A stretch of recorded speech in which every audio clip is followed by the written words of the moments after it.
et séance d'interpellation l'IA. Monsieur vexé, monsieur dit, il pensait que Jean-Marie Salomon manquait des gars à sénateur groupe majoritaire là. Il dit, il pas qu'à comprendre. Est-ce que c'est une expérience qui fait Jean-Marie Salomon parler comme ça? Parce que Jean-Marie Salomon est un groupe minoritaire. Il a besoin de faire séance pour voyer ministre là aller. Sous besoin de faire séance, faut peut-être passer maintenant tête sénateur majoritaire, mais soit pas accusé yo. Dit yo prend l'argent, yo besoin yo nommer des chargés de mission moun pour yo. Ça veut dire ou pas insulter yo. Donc ou pas réussir joindre yo pour faire séance ça, aller ouais pour ta convaincre yo, faire yo laguer sénateur. En tout cas, Annick François Joseph, qui te profité tout dans conférence hier, répondant à pile critique que tu as fait sur la gestion de l'aide, gestion de après Mathieu. Alors, monsieur dit, il pas comprendre critique ça, yo. Il y a des gens qui t'a parlé de l'aide que y a stocké dans Port-au-Prince. Yo quitté là à des fins de chantage politique ou bien pour y aller vendre. Monsieur dit, les dépôts de la Sonapi sont grands ouverts et scandale ça, l'éclaté, il était déjà aide ça yo en termes de manger, t'es déjà parti à la joindre commune qui a affecté yo. Et il dit c'est magistrat dans zone ça yo qui prend contrôle yo puisque yo signé pour dire que yo recevoir Annick François Joseph qui démentit qui nie que li écarté maire yo dans gestion aide là. Il dit maire yo impliqué puisque au niveau local dans chaque commune c'est yo véritable coordinateur de aide sale pas qu'à comprendre comment yo écarté yo alors que nous songez samedi dernier dans espace ça même le président de la Fédération nationale des maires d'Haïti et qui était là dans l'émission ramassée t'a dit pas qu'à comprendre que nèg yo a cherché à côté pour régler question alors que fédération là disponible yo pas fait appel à elle yo écarté donc définitivement nous pas connait qui est pour nous quoi.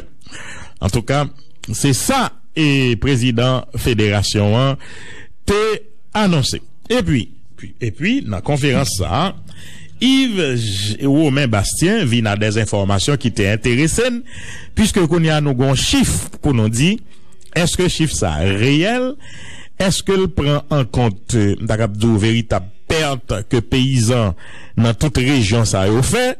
L'essentiel c'est que nous avons un chiffre et chiffre là vraiment haut tout li haut 1,9 milliard de dollars de pertes pour Haïti après Mathieu selon Yves Bastien.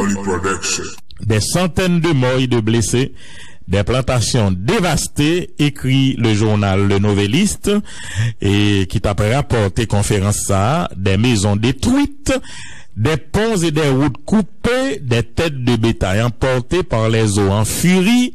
Les pertes causées par l'ouragan Mathieu sur Haïti sont estimées à 1,9 milliard de dollars, a fait savoir jeudi le ministre de l'économie et des finances. Selon Yves Romain Bastien, le gouvernement est en discussion avec les bailleurs de fonds internationaux pour des dons et prêts en 350 et 400 millions de dollars. Pas trop quoi dans prêt, plus quoi dans don, parce que communauté internationale, la bailleurs de fonds, ils ne sont pas dupes. Ils connaissent capacité de remboursement, nous, son bagage qui presque réduit à néant. D'autant que l'argent ça, c'est pas l'argent qui prend l'investi dans secteur qui pour générer profit et comme ça, par coup Banque mondiale, etc., qu'à espérer comme ça, à faire profit, à remettre li. Or, ça c'est COP qui prend investi. C'est pour réparer infrastructure crasée, c'est pas l'argent qui peut vraiment rapporter. La facture des dégâts de l'ouragan Mathieu sur Haïti est salée, 1,9 million de dollars de pertes. La communauté internationale ne se bouscule pas pour sortir le chéquier. Nous sommes en négociation avec la BID. Peut-être qu'on va avoir une lettre responsive. Depuis hier, lettre ça a été devenue de 110 millions de dollars a fait savoir le ministre de l'économie et des finances. Nous sommes en discussion aussi avec la Banque mondiale pour un emprunt qui se situe à 60 millions de dollars à 0% le taux d'intérêt. L'aide de la Banque mondiale bloquée depuis l'arrivée du président Briver au pouvoir va reprendre et il est possible qu'une bonne partie soit utilisée aussi pour des réponses dans l'urgence. Ils vont débloquer autour de 9 millions de dollars et nous sommes aussi en discussion avec le Fonds monétaire international. Pour l'ensemble de ces discussions avec les bailleurs de fonds internationaux, les ressources vont se situer entre 350 et 400 millions de dollars de prêts et de dons, a précisé Yves-Romain Bastien. En revanche, le grand argentier de la République a souligné que beaucoup de promesses d'aide après la catastrophe ne sont pas encore concrétisées. Il a cité à titre d'exemple environ 1 million de francs suisses promis à Haïti et la promesse du gouvernement américain, entre autres. Alors, on dit 1 million de francs suisses là, c'est structure européenne yo qui en Haïti cap gagne, c'est pas jamais gouvernement haïtien. Et pour gouvernement américain, nous te dit c'est 400 000 dollars yo te promettent pour Haïti et la Jamaïque qui te frappé, mais Annick te dit que yo pas couleur dollar ça yo. Le gouvernement peut aussi compter et le gouvernement peut aussi compter, a-t-il dit, et sur les 23,4 millions de dollars d'indemnité du mécanisme d'assurance contre les risques liés aux catastrophes dans les Caraïbes. Oui, comme ça, déjà bail, son COB assurance qui déjà dans le trésor public là, c'est ça, président Privé t'est confié. Cet argent est actuellement sur le compte de l'État à la Banque centrale, a affirmé le ministre Bastien, soulignant qu'il ne constitue qu'une goutte d'eau dans l'océan des besoins du pays. Selon le ministre de l'économie et des finances, le gouvernement mobilise des fonds actuellement sur 2 fronts. Les réponses dans les zones affectées par l'ouragan Mathieu et les élections fixées au 20 novembre de cette année. Cette semaine, a-t-il dit, le gouvernement se concentre sur la réhabilitation des bâtiments publics comme les écoles touchées par le mauvais temps et qui vont servir de centre de vote. Ensuite, il va falloir créer des conditions pour que les sinistrés restent dans leur zone. Autrement, on aura une migration vers les villes les plus importantes du pays. Ministre Bastien, c'est pas qu'on aura, non? Nous déjà gagnons migration ça, d'ailleurs nous rapportons chaque jour. Dans série de villes dans le département de la Grand'Anse, chaque jour, il y a des machines, camions remplis moun cap descendent vin Port-au-Prince. Donc, pour éviter cette situation, il a annoncé des travaux à haute intensité de main-d'œuvre qui étaient doués commencer déjà, comme le cash forward, et dans le secteur agricole, ça veut dire, où font ils travail, yo bon, l'argent, puisque l'ité dit, dans la conférence hier là, Yves-Romain Bastien dit, c'est 10 000 emplois, bon, pas carré les emplois vraiment, mais son petit job, c'est ça, y aurait les travaux à haute intensité de main-d'œuvre que y a créé pour, si moun yo a gon ti chocho nan mais c'est surtout dans le secteur agricole. Alors moi t'ai demandé l'État pour yo bien penser travail ça yo. C'est vrai nous besoin bay moun yo ti kop pour yo gen nan mais faut que c'est travail qui vraiment pral utile qui pour fait c'est pas en éclaguer comme qu'on ouais moun a nettoyer la rue etc. cash forward ça veut dire comme ou pas allonger comme la balou crayon bail mais en fait ou pas quoi là dedans faut que son travail comme yo dit c'est dans le secteur agricole c'est secteur ça qui pi besoin remembrer tout de suite pour pays à reprendre vie tout ce qu'on peut faire à court terme pour les gens pour que les gens puissent recouvrer leur pouvoir d'achat. On le fera, a promis Yves-Romain Bastien. L'objectif principal du gouvernement pour le moment, c'est l'organisation des élections le 20 novembre, a affirmé le ministre des Finances. La réhabilitation des infrastructures et l'aide aux sinistrés, a-t-il dit, sont aussi essentiels pour le gouvernement comme action.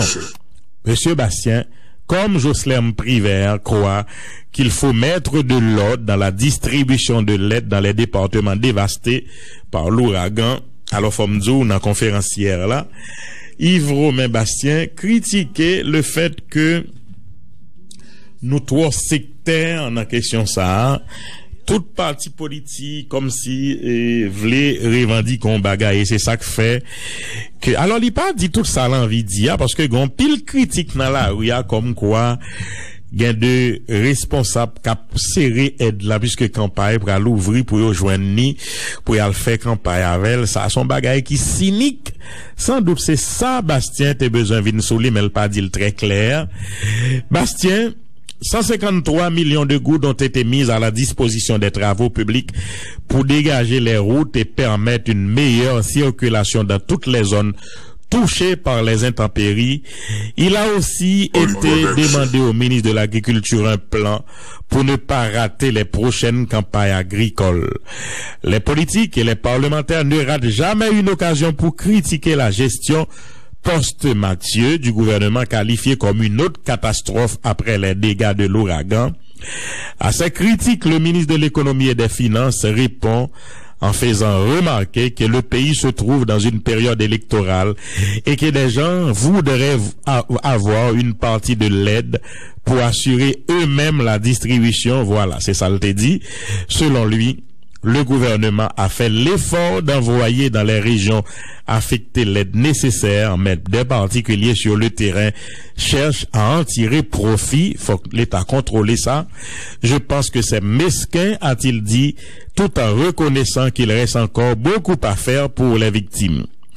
Requis de dire si le gouvernement entendait produire un budget rectificatif pour mieux dépenser les précédents. Monsieur Bastien a souligné que dans l'actuel budget, 56% des fonds sont alloués au fonctionnement. Non, on ne va pas avoir de budget rectificatif. D'ailleurs, il n'a même pas été voté dans les deux chambres. Il va falloir attendre, a-t-il soutenu. Cependant, le ministre de l'économie a souligné que dans un autre cas de figure, l'exécutif, le Parlement, la société civile et les forces vives du pays pourraient décider d'avoir un autre budget. Avant l'ouragan, Yves Romain Bastien se fixait comme objectif un taux de croissance pour l'exercice 2016-2017 autour de 2%, un peu faible, mais qui permettra à l'économie du pays de prendre une autre direction. Maintenant, je ne suis pas certain, a-t-il dit, les pertes sont énormes, il va falloir repenser les objectifs de croissance, a-t-il soupiré. Même après les élections et l'arrivée d'un gouvernement plus légitime, le taux de croissance ne va pas dépasser 1% selon les prévisions du ministre de l'économie et des finances. Propos recueillis par Robertson Geffrard. Alors, c'est information communiquée par Yves Romain Bastien et dans la conférence hier là, côté lui insisté pour le dire, le n'a gardé l'argent masse monétaire en circulation, l'argent que l'État a disposé, son bagage qui avoisine seulement 2 milliards de dollars, c'est pas beaucoup, c'est vraiment une toute petite économie et faut que dirigeants aient fait en pile pour remédier à ça. Nous pas qu'à parler de quel progrès avec des montants aussi bas, c'est vraiment catastrophique que ça a noté qu'on aime déjà. Alors l'autre fait dans l'actualité sur la question des élections, on nous font parler de lui, même si nous date la privée à grands pas, mais nous pas senti que pays Samuel a en prêt. Non seulement pour le créer fièvre électorale là, mais pour le mettre moun dans la rue, infrastructure sous pied, logistique en place. J'en doute fort. Moi, souhaiter qu'il y ait réussi, même douter fort. Mais si jamais nous t'a réussi faire élection 20 novembre, non? Pour qui ça, nous t'a obligé de attendre 2 mois pour nous faire deuxième tour de façon pour nous pas qu'à respecter la date du 7 février. Moi, pas comprendre logique ça. Grand pile parti politique, organisation qui criait au scandale contre bagaille ça. Parmi eux, professeur Victor Benoît, qui présidait une structure les Mocide, D'ailleurs, Victor Benoît, qui était avec nous avant-hier à Intersection, li écrit note de presse sous question si là, li parlait tout de affaire la Cour de cassation, profondément préoccupé par les conséquences négatives qui peuvent découler de l'application du calendrier présenté par le Conseil électoral provisoire le 14 octobre, ainsi que la note de presse publiée par la Cour de cassation le 19 octobre 2016, le mouvement organisé de citoyens pour l'intégration et le développement MOCID se fait le devoir de signaler que ces deux initiatives sont susceptibles d'aggraver la crise politique qui a déjà trop duré. En effet, le fait d'organiser le deuxième tour des présidentielles le 29 janvier 2017, c'est-à-dire plus de 2 mois après le premier tour prévu au 20 novembre, empêchera l'installation d'un nouveau président de la République le 7 février 2017. Ce choix implique que l'actuel président provisoire, M. Jocelyn Privert, reste au pouvoir pour une période indéterminée. Cette éventualité est porteuse de frustrations qui peuvent être exploitées pour créer un climat d'agitation politique non souhaitable. En outre, la Cour de cassation plaide publiquement pour le renversement du président provisoire et son remplacement par un membre de cette Cour.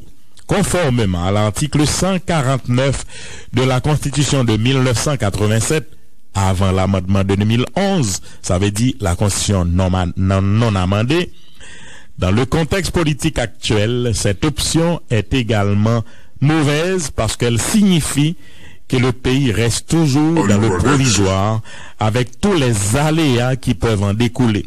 Entre autres conflits interminables entre le chef du pouvoir exécutif et le Parlement qui fonctionne dans le cadre de la Constitution amendée le 9 mai 2011. La relance du débat pour savoir lequel des deux textes constitutionnels qu'il faut admettre, etc. Le MOCID pense que dans ce pays visiblement affaibli, après les dégâts considérables engendrés par le cyclone Mathieu et les inondations, il faut éviter tout sauf vers l'inconnu. Il faut éviter tout saut vers l'inconnu.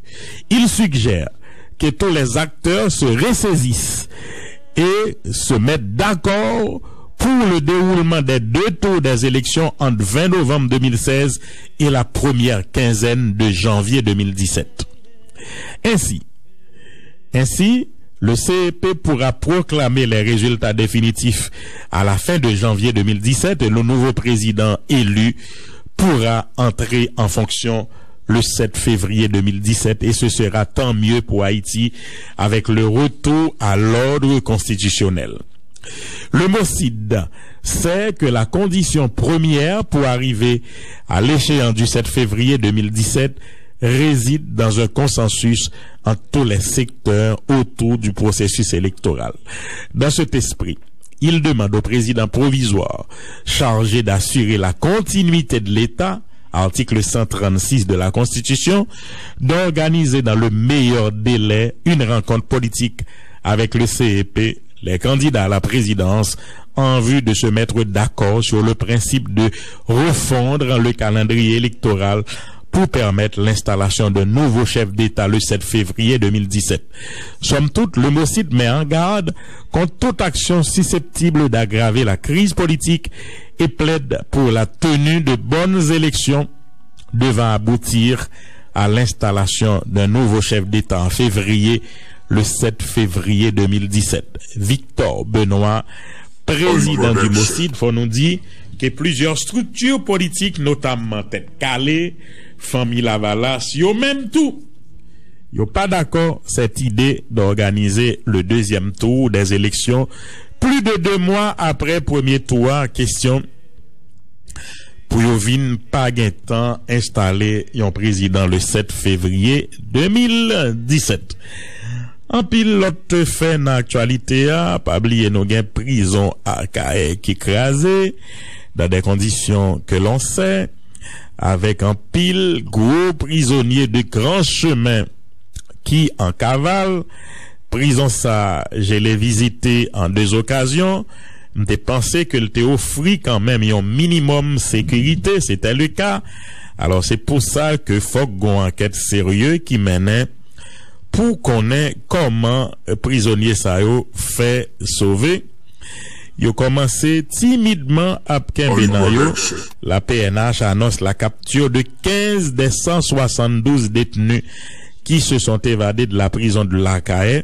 Le porte-parole adjoint de la PNH, Gary Desrosiers, fait également appel à la coopération de la population en vue de la capture des fugitifs. Et c'est même bagaille ça que ministre Justice l'a mandé tout. Camille Edouard Junior, la police a démantelé un important réseau de bandits dans la zone de Delma. Les policiers ont par ailleurs procédé à la saisie de 296 kilos de marijuana, 11 kilos de cocaïne et à la confiscation de 18 armes à feu ces 2 dernières semaines. Donc c'est comme ça situation hier. Nous avons parlé de ministère de la Justice. On nous dit que le réuni jeudi passé dans Pétionville 120 greffiers et commis de parquet de toutes les juridictions du pays. Dans la rencontre là, il a été question de la préparation des dossiers d'audience, les thématiques se rapportant au jugement par défaut, au tarif judiciaire et au corps du délit ont été longuement discutés à l'occasion. Faut nous dire notre ça qui était sorti pour faire jugement par défaut, parce que notre l'assemblée le fait plus tort que de bien, puisque grand pile monde qui sans doute presque a opposé à des décisions de justice et à exécution en série de décisions sous prétexte notre sila. Alors, faut nous dire, dans réseau que la police démantelé dans Delma 75 là, pour vol de véhicules, et parmi gangsters yo retrouvé Loziama Roboam, un policier au grade d'agent 4 et Marlon Duré, un employé civil de la PNH qui impliqué dans question si là. Alors, autre fait de l'actualité, dans Gonaïve, des membres de plusieurs organisations de base et du parti Haïti en Action appellent à l'arrêt des travaux de construction du port de Cédrène, projet piloté par des financiers de la famille Meuse. Il compte interdire l'accès de la ville à ces entrepreneurs. Et puis, Jacques Evel Evea, le ministre des TPTC qui était accompagné de directeur général de l'autorité aéroportuaire nationale, l'ingénieur Harry Clinton, qui était avant-hier jeudi par devant la commission des travaux publics du Sénat, au centre des échanges, les contrats signés par l'AN, comme celui l'engageant avec une firme chinoise pour l'agrandissement de l'aéroport international Toussaint Louverture. Et puis, nous avons parlé de sénateurs de la majorité qui t'a défendu contre accusation qui ont porté contre eux par la minorité suite au report de la séance d'interpellation du ministre de l'Intérieur François Annick Joseph. Ils disent n'avoir reçu de pot de vin et accusent leur collègue Yuri Latortue de vouloir contrôler la région de l'Artibonite à travers cette interpellation. Et en pile l'autre fait, encore dans l'actualité, a gagné l'ambassade de France en Haïti qui est dressé un premier bilan de l'aide humanitaire apportée à Haïti suite au passage de l'ouragan Mathieu. L'aide française porte en particulier sur les secteurs de l'eau et de la santé. Et puis, nous avons parlé de séances organisées par la Banque centrale, sensibiliser les journalistes à la lutte contre le blanchiment et le financement du terrorisme. La Banque de la République d'Haïti, à travers l'Institut de formation de la Banque centrale, IFBC, a repris ses séances de formation à l'intention des journalistes entamées au cours de l'année 2015. À cet effet, une journée de formation et de sensibilisation autour du thème la lutte contre le blanchiment d'argent et le financement du terrorisme a été organisée avant-hier jeudi 27 octobre au centre de convention et de documentation de la BRH. À moins de 2 semaines de l'ouverture de la 2e réunion plénière annuelle du groupe d'action financière internationale de la Caraïbe, GAFI, qui se tiendra le 7 novembre prochain à Providenciales, Turkey, Caïcos, cette journée de sensibilisation lancée par le conseil d'administration de la BRH témoigne de la volonté des dirigeants de cette institution et de l'État haïtien de travailler à la réduction du blanchiment des avoirs et du financement du terrorisme. Ces 2 phénomènes constituent une véritable menace pour la survie du système économique et financier haïtien. 2 cadres de la Banque centrale, M. Michel Delorme et de la direction juridique de la BRH et M. Yves Niter-Pierre de la direction monnaie et analyse économique ont été les 2 principaux intervenants à cette journée. Bien avant l'exposé des principaux intervenants du jour, le gouverneur de la BRH, Jean Baden-Dubois, après avoir mis en contexte le dit événement, est entré d'emblée dans le vif du sujet. Avec la nouvelle année fiscale 2016-2017, la BRH veut partager avec vous un autre sujet très sensible au niveau des relations entre les pays. La lutte contre le blanchiment d'argent et le financement du terrorisme est un élément essentiel pour éviter l'isolement d'un État du reste du monde économique dont l'ensemble des nations est indépendants les uns des autres, estime M. Dubois.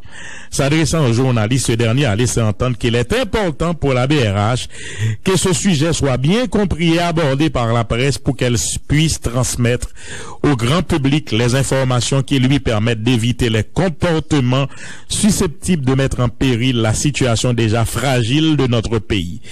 Les institutions internationales veillent au grain en exerçant une surveillance étroite sur les transactions financières et la provenance des capitaux. Vu la dépendance d'Haïti vis-à-vis des grandes banques américaines, la BRH doit se montrer vigilante dans la surveillance des fonds qui lui confie sa clientèle. Si par manque d'action de notre part, ces banques décident de cesser leur relation avec les institutions financières haïtiennes, ce serait 93% de nos exportations, 75% des transferts reçus et 72% des transferts vers l'étranger qui seraient affectés de manière significative, a averti le gouverneur, qui, tout en reconnaissant qu'il y a beaucoup d'efforts réalisés dans la lutte contre le blanchiment, croit qu'il reste encore beaucoup à faire pour permettre au pays de respecter les normes et les 40 recommandations du GAFI. Madame Michel Delorme, qui maîtrise bien la question, est intervenue sur les enjeux et les défis liés à la lutte contre le blanchiment d'argent et le financement du terrorisme.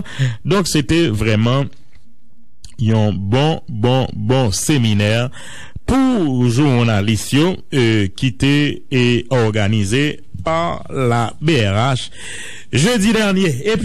Et puis Mokrena, oui, le Mokrena, et qui adressait une lettre tout l'ouvri à travers son président, M. Sadrach Dieudonné, avocat, on lettre tout l'ouvri aux élites, aux représentants des forces morales, aux partis politiques, aux candidats à la présidence d'Haïti pour le dire distinguer compatriotes. Depuis plus d'un quart de siècle, la situation socio-économique et politique du pays ne fait que se dégrader. Aujourd'hui encore, la jeunesse désœuvrée fuit le désespoir et la misère. La pauvreté s'accentue, l'insécurité alimentaire demeure chronique. Pour comble de malheur, l'ouragan Mathieu a précipité la patrie meurtrie dans le fond de l'abîme de la dépendance totale. Cette débâcle nationale a pour cause fondamentale une mauvaise gouvernance séculaire que traduisent l'évidente faillite des pouvoirs publics et la patente démission des élites. Force est donc de constater l'énormité extraordinaire des défis qui se dressent devant les dirigeants de l'État et les élites haïtiennes. Or, dans l'état actuel des choses, le fragile exécutif intérimaire ne saurait engager la nation dans de grands projets, puisque ne disposant pas de moyens financiers appropriés, ni ne bénéficiant pas de la légitimité constitutionnelle adéquate. En conséquence, les présidentielles se révèlent aussi bien indispensables qu'urgentes.